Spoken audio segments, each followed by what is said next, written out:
கிறிஸ்துவில் பிரியமானவர்களே, ஆண்டவராகிய இயேசு கிறிஸ்துவின் இனிய நாமத்தில் உங்களை சந்திப்பதில் பெருமகிழ்ச்சி அடைகின்றேன். இப்போது நாம் தவக்காலத்தை சிந்தித்துக் கொண்டிருக்கின்றோம்.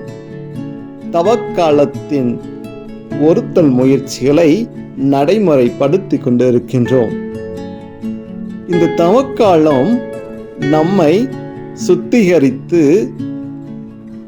நீதியின் பாதையில் நம்மை வழிநடத்த போகின்ற ஒரு காலமாக பார்க்கப்படுகின்றது. ஒரு பரிசுத்தமுள்ள வாழ்க்கையை வாழ்வதற்காக நம்மையே நாம் தயாரித்து, நம்மையே நாம் சுத்திகரித்து ஒரு புதிய உலகிற்குள் நாம் கடந்து செல்ல இருக்கின்றோம்.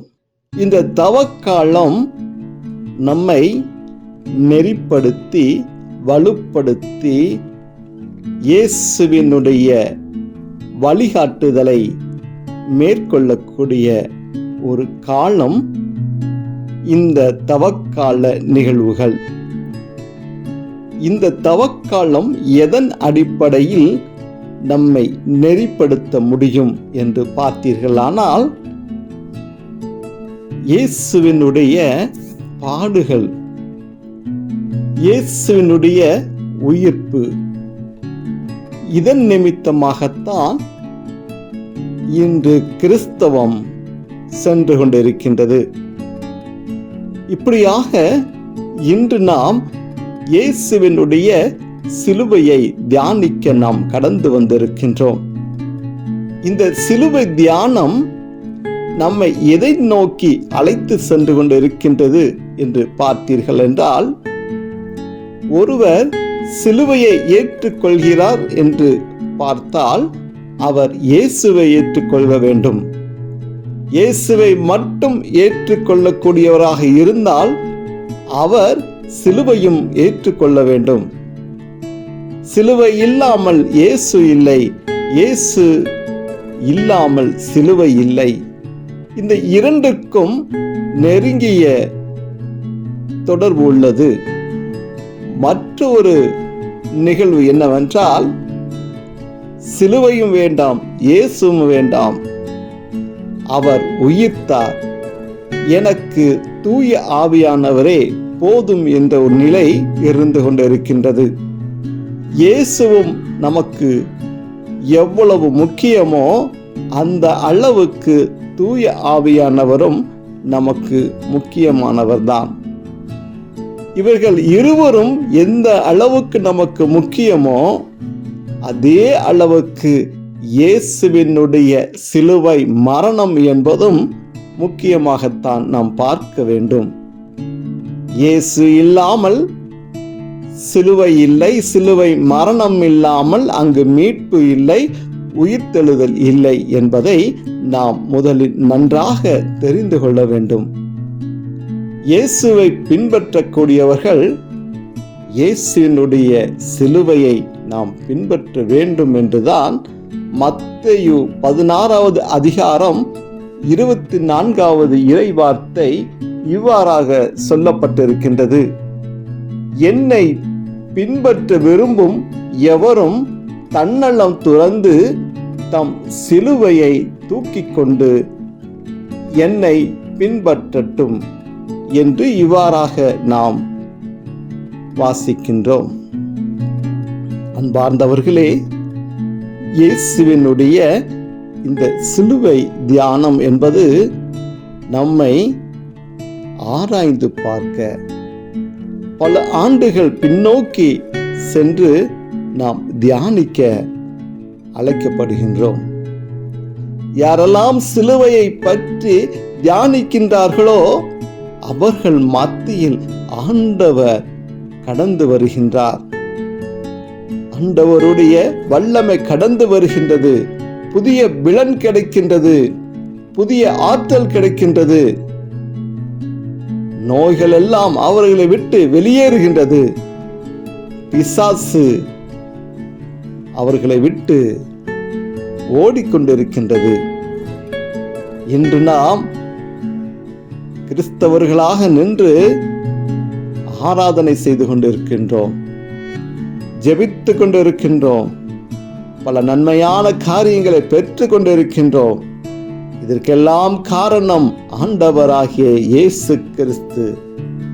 இந்த இயேசு கிறிஸ்துவினுடைய மரணம் இப்படியாக கல்வாரியில் சிலுவையிலே நிறைவேற்றப்பட்டது நிமித்தமாகத்தான் தூய ஆவியானவர் நமக்காக கொடுக்கப்பட்டிருக்கின்றார். இந்த தூய ஆவியானவர் தான் இன்று நமக்குள் ஆளுகை செய்து கொண்டிருக்கின்றார், நம்மோடு வாழ்ந்து கொண்டிருக்கின்றார். இன்று காண்கின்ற அதிசயங்களும் அற்புதங்களும் இந்த தூய ஆவியானவரின் வழியில் தான் நடந்து கொண்டிருக்கின்றது. தந்தையாகிய கடவுள், பிதா, சுதன், பரிசுத்த ஆவி மூவொரு கடவுளாக இருந்து கொண்டிருக்கின்றார். இந்த மூவொரு கடவுளுடைய அடையாளமாகத்தான், கிறிஸ்துவினுடைய அடையாளமாகத்தான் சிலுவை என்பது உலகிற்கு கொடுக்கப்பட்டிருக்கின்றது. ஆனால் அதே சிலுவையை நாம் வைத்துக் கொள்வதற்கு நாம் தயங்கிக் கொண்டிருக்கின்றோம். அடையாளங்களை பார்ப்பதற்கு பயந்து கொண்டிருக்கின்றோம்.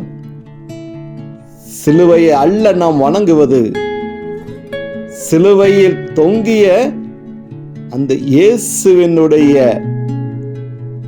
வலியும் வேதனைகளும் இன்று நம்மளுடைய வாழ்க்கையில் கடந்து சென்று கொண்டிருக்கின்றது.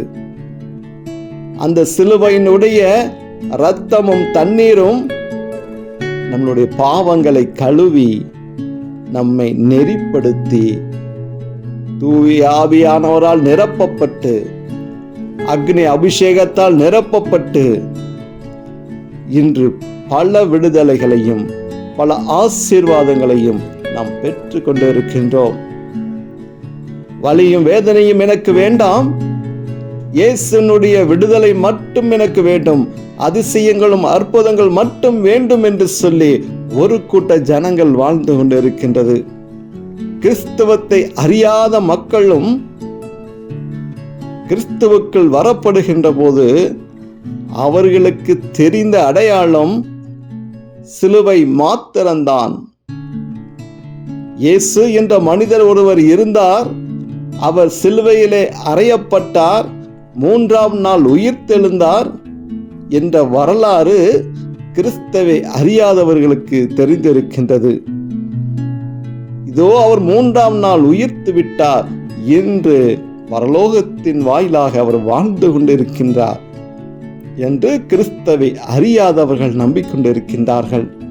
ஆனால் கிறிஸ்துவை அறிந்தவர்கள், எனக்கு அடையாளங்கள் வேண்டாம், விமர்சனங்கள் எனக்கு வேண்டாம், இயேசுவினுடைய அதிசயங்களும் அற்புதங்களும் மட்டும் எனக்கு நிறைவேறினால் போதும் என்று சொல்லி, இப்பமெல்லாம் பாடுகளும் வேதனைகள் வருகின்றதோ அப்போது மட்டும் கிறிஸ்தவர்களாக மாறி இயேசுவே இயேசுவே என்று சொல்லி ஜெபித்துக் கொண்டிருக்கின்றார்கள்.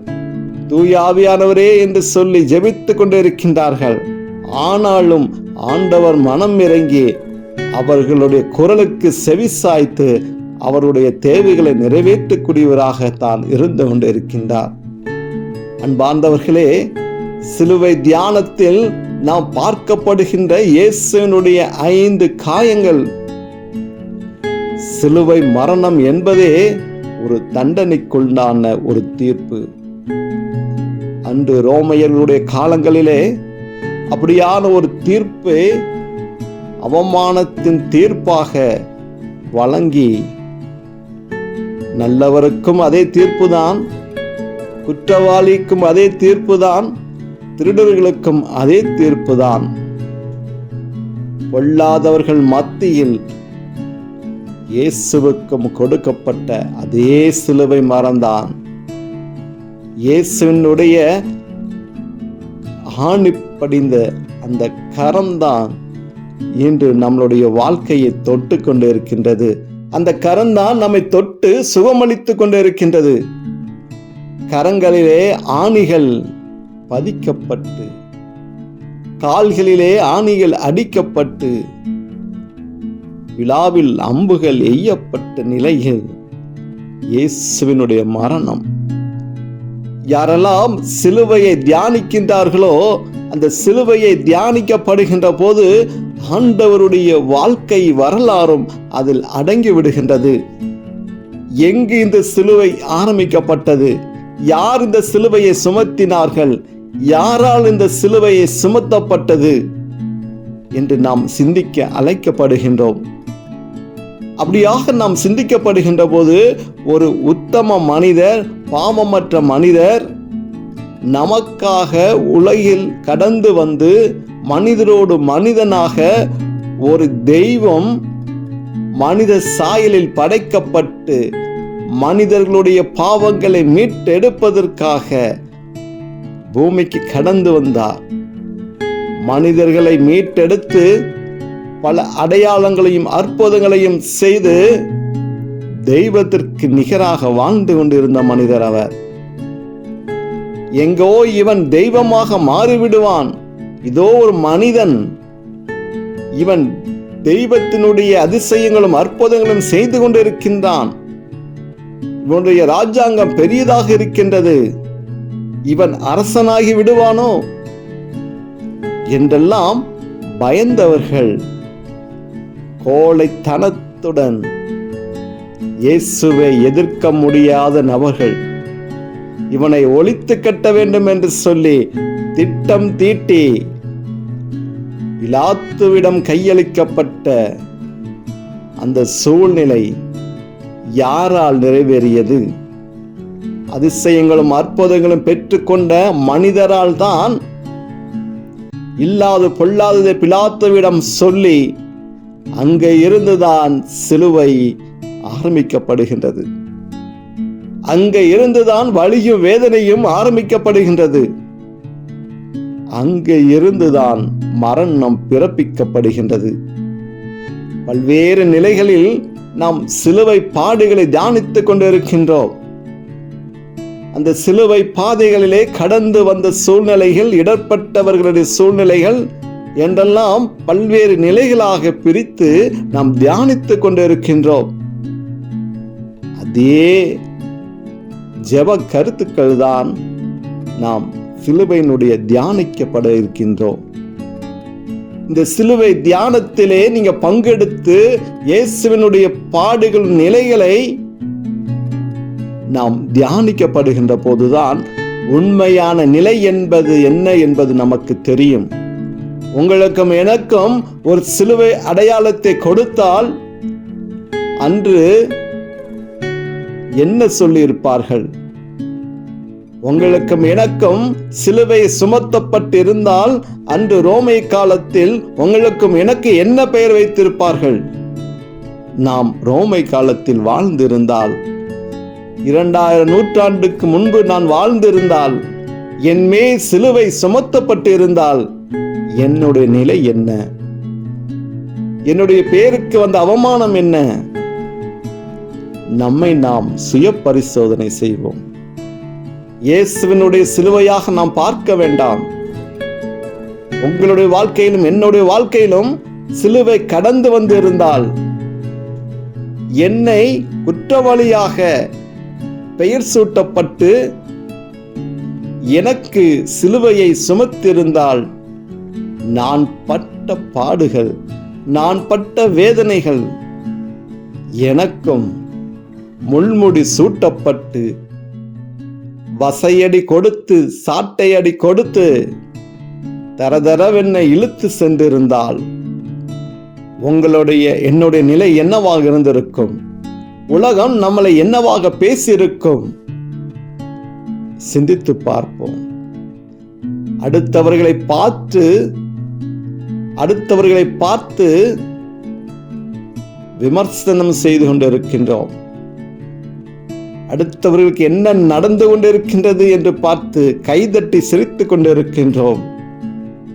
அவனுக்கு இப்படிதான் நடக்க வேண்டும், அவன் ஆடின ஆட்டம் என்ன, அவனுக்கு இதுதான் சரியான தண்டனை, நாம் மற்றவர்களை பார்த்து சொல்லி இருப்போம்.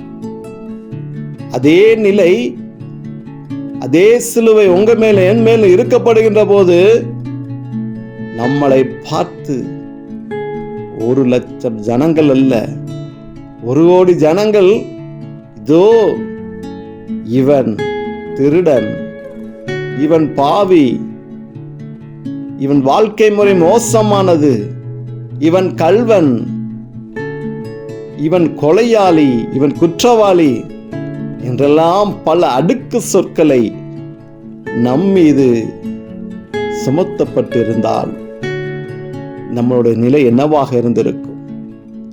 அதே நிலைதான் இயேசுவுக்கு நடந்தது. ஆனால் 1000 ஜனங்கள் அவர் பின் சென்றார்கள். பல அதிசயங்களும் அற்புதங்களும் பெற்றுக் கொண்டார்கள்.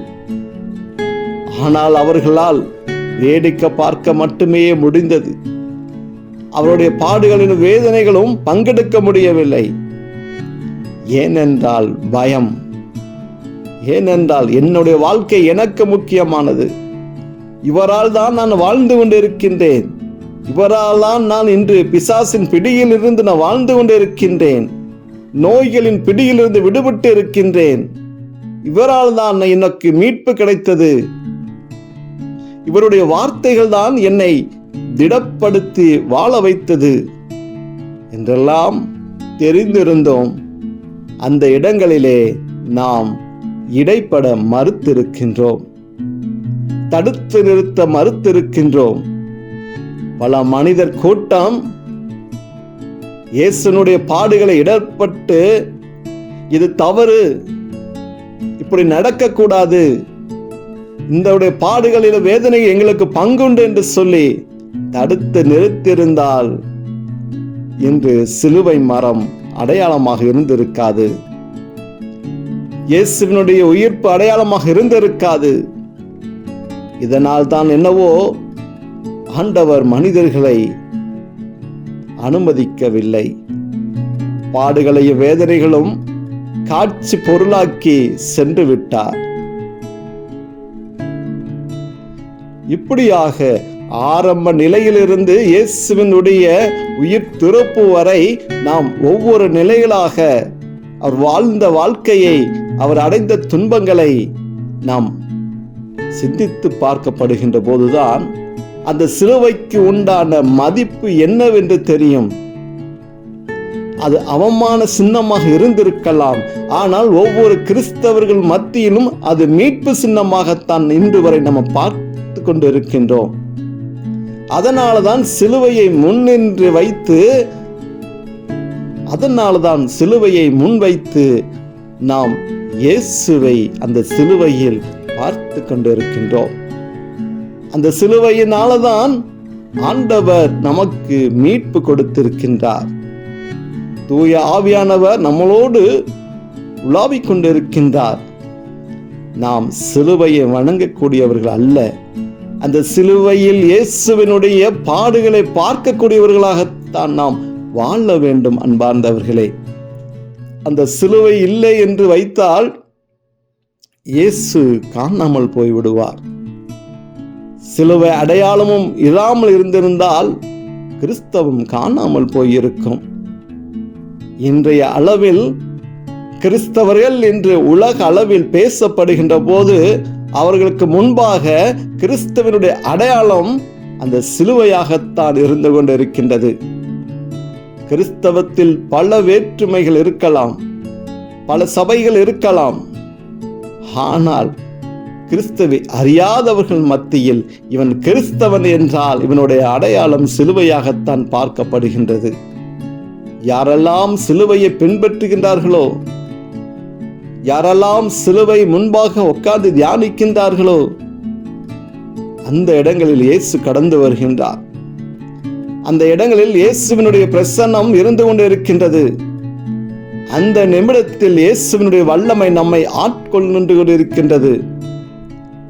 அந்த நொடி பொழுதில் இயேசுவினுடைய இரத்தம் நம்மை நோக்கி கடந்து வருகின்றது. பலரது வாழ்க்கையில் அநேக பிள்ளைகள் சிலுவைக்கு முன்பாக உட்கார்ந்து அமர்ந்து கண்ணீர் விட்டு ஜெபித்து கொண்டிருக்கிற வேளையில் ஆண்டவர் அதில் பிரசன்னமாகின்றார். ஏன் நீ எனக்கு முன்பாக உட்கார்ந்து நீ அழுந்து கொண்டு இருக்கின்றாய்? ஏன் இந்த சிலுவைக்கு முன்பாக உட்கார்ந்து நீ கண்ணீர் சிந்து கொண்டு இருக்கின்றார்? இதற்காகவா நான் அன்று சிலுவையில் மரித்தேன்? உன்னைய மீட்டெடுக்கத்தானே நான் சிலுவை மரணத்தை ஏற்றுக்கொண்டேன். எதற்காக நீ அழுது கொண்டு இருக்கின்றாய்? எதற்காக நீ புலம்பிக் கொண்டு இருக்கின்றாய் என்று அந்த குரல் அந்த இடங்களிலே ஜெபங்கள் கேட்கப்படுகின்றது.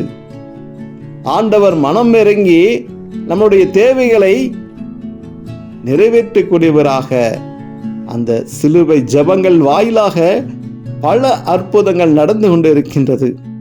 பல இடங்களில் சிலுவையை தலைமேல் வைக்கின்ற போது, சிலுவையை கொண்டு ஆசீர்வாதங்கள் கொடுக்கப்படுகின்ற போது பல வல்லமையான காரியங்கள் நடந்து கொண்டு இருக்கின்றது. பல விடுதலைகள் நடந்து கொண்டு இருக்கின்றது. பிசாசின் இடத்தில் சிலுவையை கொண்டு செல்கின்ற போது அவன் கூச்சலிட்டு ஓடி போகின்றான். சிலுவையை காமிக்கப்படுகின்ற போது பிசாசு மனிதரை விட்டு அகன்று போகின்றது.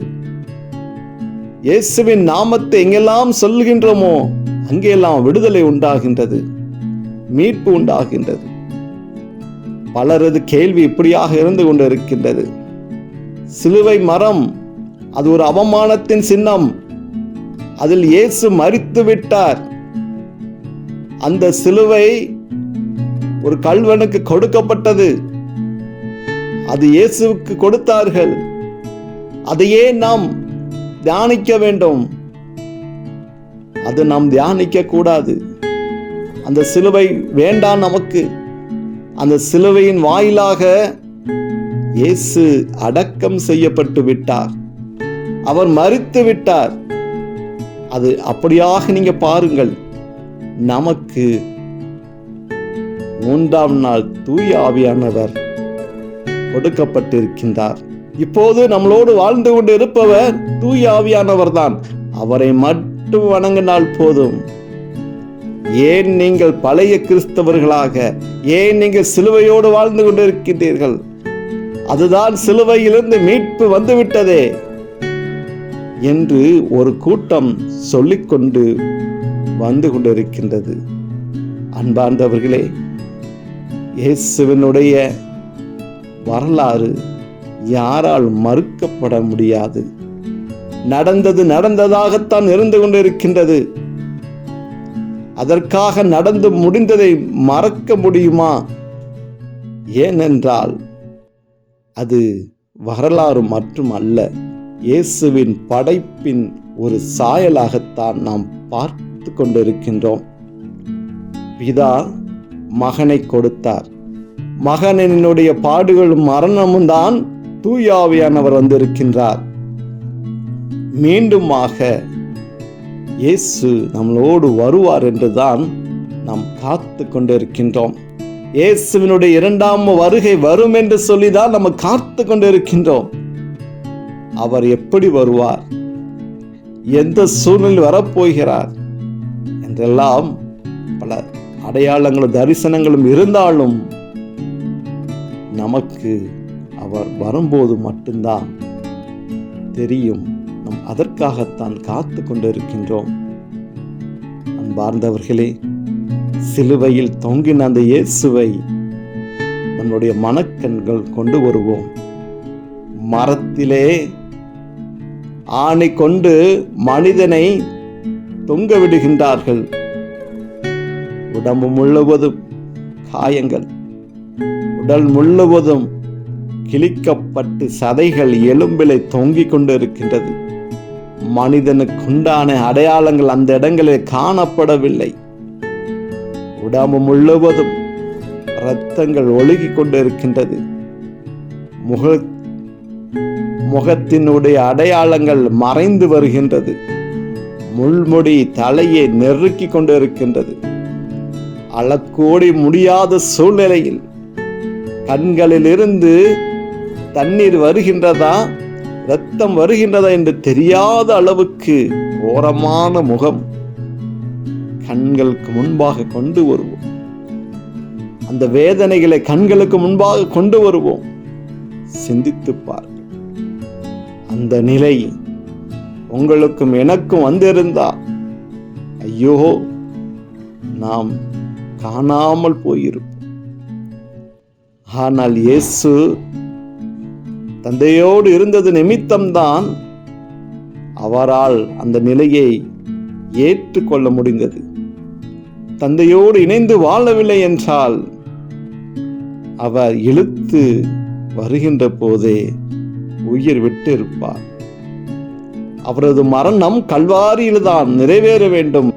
பாவிகளும் மத்தியிலும் திருடர்களுக்கும் மத்தியில்தான் அவருடைய மரணம் நடைபெற வேண்டும் என்பது பிதாவினுடைய சித்தம். அது அப்படிதான் நிறைவேறும் என்று இருக்கின்றது. அது அப்படியே நிறைவேறியது. ஆனால் அதற்கு நீங்களும் நானும் தான் காரணம் என்பதை மறந்துவிடக் கூடாது. இதோ வருடத்திற்கு ஒரு முறை தவக்காலம் வருகின்றது. தவக்காலத்தில் ஐயோ நான் ஆண்டவரோடு ஜபத்தில் இணைந்திருக்கின்றேன், ஒருத்தலை செய்கின்றேன், பாவத்திற்கு பரிகாரம் பெற்றுவிட்டேன் என்று சொல்லி 40 நாட்கள் கழிந்து 41வது நாளிலே நாம் உலகப்பிரமாக வாழ்ந்தோம் என்றால் அர்த்தமற்ற நிலையாகத்தான் இருந்திருக்கும் உங்களுடைய தவக்காலம். அன்பார்ந்தவர்களே, இயேசுவினுடைய 5 காயங்களை நாம் சிந்திக்க அழைக்கப்படுகின்றோம். இயேசுவினுடைய பாடுகளை சிந்திக்க அழைக்கப்படுகின்றோம். இயேசுவினுடைய அந்த சிலுவை அவமானங்கள், அந்த சிலுவை பாதைகள், சிலுவை பாடுகள் நாம் சிந்திக்க அழைக்கப்படுகின்றோம். அப்போதுதான் உங்களுடைய வாழ்க்கையில் உங்களுக்கு மீட்பு கிடைக்கும்.